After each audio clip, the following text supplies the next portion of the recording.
How to speed up slow internet in Android mobile by changing DNS server. So if you want to speed up slow internet in your Android mobile by changing the DNS server, then what you need to do is open up your settings at first. Once you open up your settings, you need to scroll down, go with network and internet. Once you tap on network and internet, here you will have the private DNS. You just need to simply tap on it. Tap on private DNS provider host name.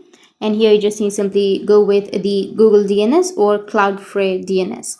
So the Google DNS goes like dns.google and go with save, or you can just go with another DNS which is 1.1.1.1, which is Cloudflare DNS. So just enter this and then go with save, and after that your internet will be speed up. So that's how you can speed up your slow internet in Android mobile by changing the DNS server. And if you have any questions, feel free to comment below. Thanks for watching.